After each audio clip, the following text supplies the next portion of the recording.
Welcome to my video lecture. दोस्तों, मैं आपके बीच में सोशल साइंस का क्वेश्चन डिस्कस करने जा रहा हूं। अगर आपको ये वीडियो अच्छा लगे तो ज़रूर मेरे चैनल को सब्सक्राइब करें तथा अगर आप सब्जेक्ट वाइज वीडियो देखना चाहते हैं तो मेरे यूट्यूब चैनल के प्लेलिस्ट में जाके आप सब्जेक्ट वाइज वीडियो देख सकते हैं और उसका लाभ उठा सकते हैं।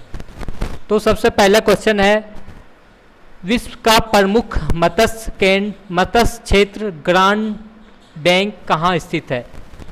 तो ग्रांड बैंक, मत्स्य का ग्रांड बैंक मतलब ये कि जहाँ पे मछली काफ़ी ज़्यादा उत्पादन होती है। अटलांटिक महासागर में कनाडा के कोस्ट पे एक एरिया है, एक क्षेत्र है जिसको न्यू फाउंडलैंड कहा जाता है। वहाँ पे काफ़ी ज़्यादा वर्ल्ड, उस छोटे से एरिया में वर्ल्ड के सबसे ज़्यादा मछली का उत्पादन होता है। तो ये इसका आंसर होगा डी, अटलांटिक महासागर, उत्तरी अटलांटिक महासागर। ठीक है, तो इसका आंसर डी होगा। अगर आपको ऐसा पूछा जाए कि अगर उसमें कोई जगह का नाम रहता तो उसमें होता आपका न्यू फाउंडलैंड जो कि कनाडा में है, तो वो आंसर मारते।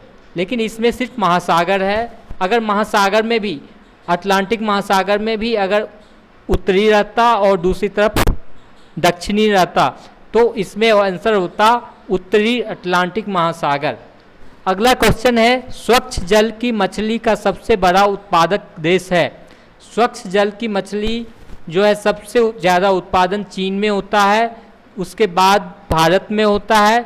तो इसमें आंसर हो जाएगा आपका डी।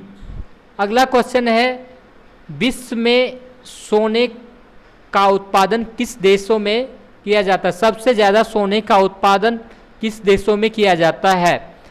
अभी पिछले 1-2 साल से सबसे ज़्यादा सोने का उत्पादन चीन करती है, उसके बाद ऑस्ट्रेलिया करती है, उसके बाद यूएसए करती है। तो इसमें चीन ऑप्शन नहीं है। अगर चीन रहता तो चीन आंसर होता। इसमें इस चारों ऑप्शन में सबसे ज़्यादा ऑस्ट्रेलिया करती है, तो ऑप्शन सी हो जाएगा। दक्षिण अफ्रीका भी एक समय सबसे ज़्यादा उत्पादन करती थी 1970-80 के दौरान, लेकिन अब वह टॉप में सर्वाधिक उत्पादन करने वाले देशों में से नहीं है। अगला क्वेश्चन है, विश्व में कौन सा देश टीन का सर्वाधिक उत्पादन करता है?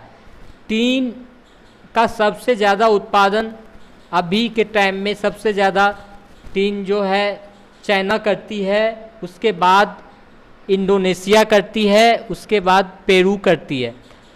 तो इंडोनेशिया और चीन इनमें से ऑप्शन में से है नहीं। अगर ऑप्शन में रहता चीन तो चीन आंसर हो जाता। इंडोनेशिया सेकेंड नंबर पे आती है और इन चारों ऑप्शन में ऑप्शन सी होगा, पेरू।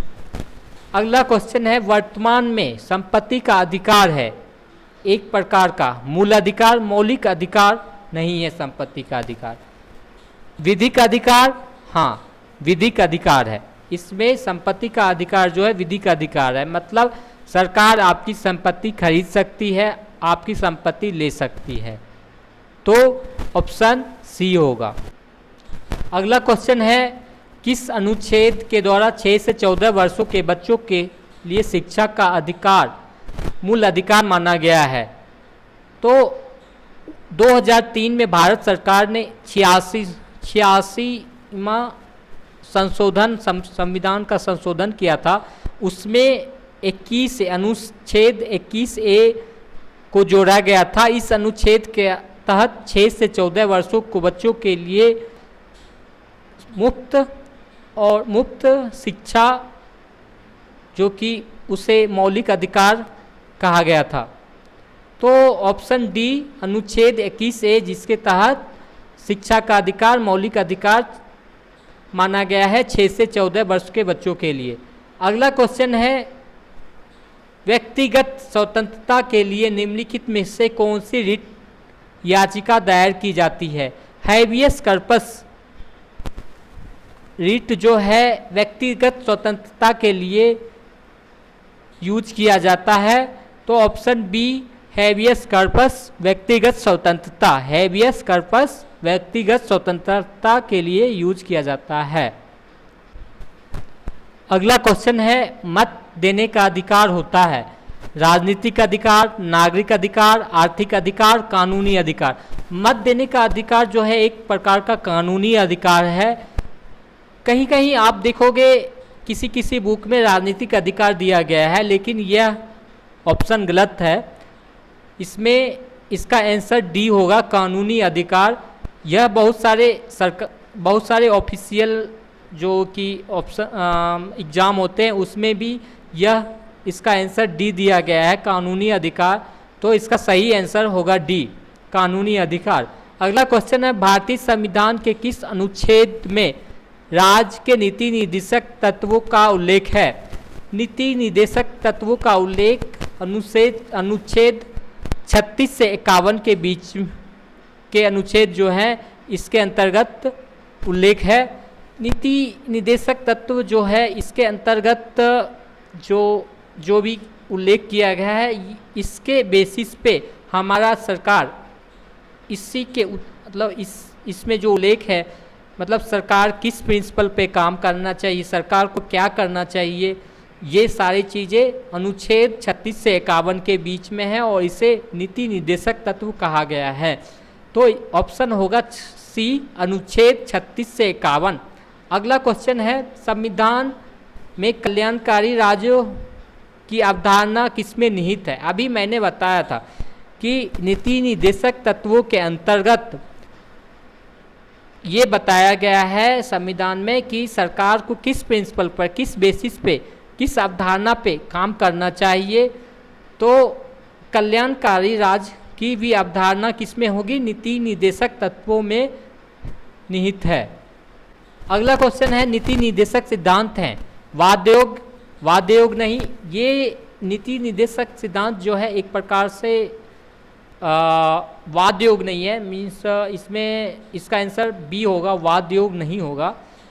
अगला क्वेश्चन है भारतीय नागरिकों के लिए एक समान सिविल संहिता का उल्लेख किस अनुच्छेद में? एक समान सिविल संहिता मतलब यूनिफॉर्म सिविल कोड, जो कि मतलब जिस पे अभी काफ़ी ज़्यादा बवाल मचा हुआ है, जिसके लिए गवर्नमेंट अभी 3 तलाक, ट्रिपल तलाक ख़त्म करने के लिए इसी के अंतर्गत आती है, एक समान ख़त्म करने के लिए मुहिम उठा हुआ है। तो एक समान सिविल संहिता का उल्लेख जो है भारतीय संविधान में उल्लेख है, अनुच्छेद 44 के अंतर्गत ये उल्लेख किया गया है। तो उसका ऑप्शन, इसका आंसर जो है ऑप्शन डी हो जाएगा। अगला क्वेश्चन है भारत के किस राज्य में समान नागरिक संहिता मतलब यूनिफॉर्म सिविल कोड लागू है? इंडिया में एकमात्र स्टेट जो है गोवा, जहाँ पे समान नागरिक संहिता का लागू है, पूरी तरीके से लागू है। तो इसका आंसर हो जाएगा ऑप्शन सी, गोवा। अगला क्वेश्चन है राज्य के नीति निर्देशक सिद्धांतों के अनुसार किस आयु के बच्चों को निःशुल्क शिक्षा एवं अनिवार्य शिक्षा की आशा की जाती है? अभी जस्ट पहले हमने डिस्कस किया था कि जो मतलब निःशुल्क एवं अनिवार्य शिक्षा को मौलिक अधिकार में लाया गया है, 6 से 14 वर्ष के बच्चों के लिए लाया गया है। और ये पहले नीति निर्देशक, अभी भी है, नीति निर्देशक सिद्धांतों के अंतर्गत मतलब उल्लेख किया गया है। तो इसमें 6 से 14 वर्षों के बच्चों के लिए किया गया है। तो मैक्सिमम उम्र किस आयु तक, मतलब 14 वर्ष तक के आयु के बच्चों के लिए ये निःशुल्क एवं अनिवार्य शिक्षा की देने की आशा की गई है सरकार से। तो इसका आंसर हो जाएगा ऑप्शन ए, 14 वर्ष। अगला क्वेश्चन है अंत्योदय कार्यक्रम का उद्देश्य था। अंत्योदय कार्यक्रम का उद्देश्य क्या था? जो गरीबों में से जो गरीब हैं उनको मुफ्त अनाज देना, मुफ्त मतलब जो जरूरी प्रकार जो मतलब जिससे जो सबसे ज़रूरी चीज़ जैसे अनाज, चावल, दाल, अनाज में चावल, दाल, ये इसके लिए किया गया था, कार्यक्रम स्टार्ट किया गया था भारत सरकार के द्वारा। तो अंत्योदय कार्यक्रम जो है ऑप्शन सी, गरीबों में सबसे सर्वाधिक गरीबों की मदद करने के लिए स्टार्ट किया गया था। कुटीर योजना, कुटीर ज्योति योजना का संबंध क्या है? कुटीर योजना, कुटीर उद्योग क्या होता है? कुटीर उद्योग जो ग्रामीण लेवल पे जैसे मतलब रस्सी बिनना, चटाई बिनना, ये सब जो ग्रामीण उद्योग होते हैं, छोटे छोटे उद्योग होते हैं, और जैसे लकड़ी का लोहे का काम करना, लकड़ी का काम करना, तो ये सब कुटीर उद्योग कराते हैं। तो ग्रामीण क्षेत्रों में जो सबसे गरीब आते हैं, गरीबी रेखा से नीचे जो जीवन यापन करते हैं, उन लोग को फ्री विद्युत सुविधा, मतलब मुफ्त में बिजली की सुविधा पर दिया जाता, और उसके बाद वो गरीब उस बिजली का उपयोग कर अपना छोटे कुटीर उद्योग का मतलब बढ़ावा देना मेन इसका उद्देश्य था।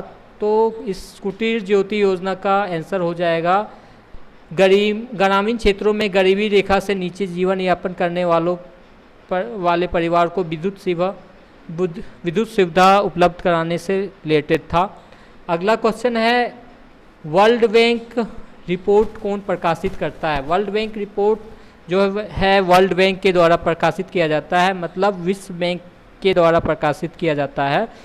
ऑप्शन ए विश्व बैंक होगा। अगला क्वेश्चन है, भारत मानव विकास सूचकांक HDI ह्यूमन डेवलपमेंट इंडेक्स किस अर्थशास्त्री की देन है?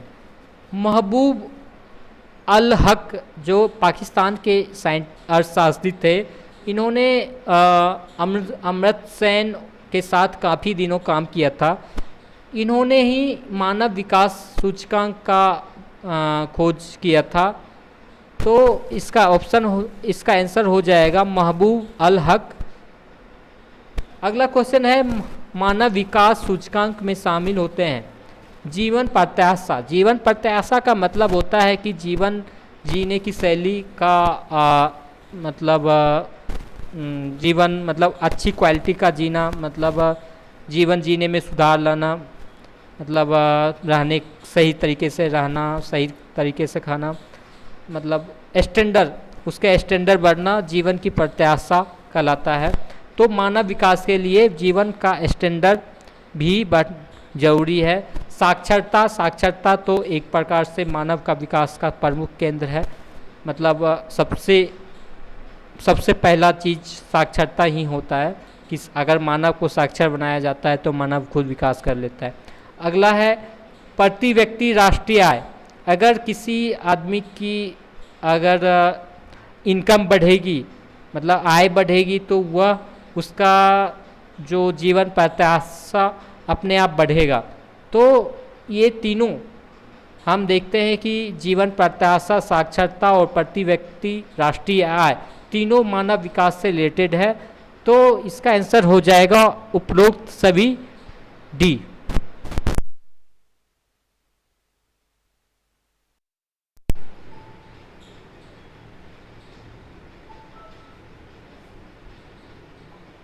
बंद नहीं हुआ।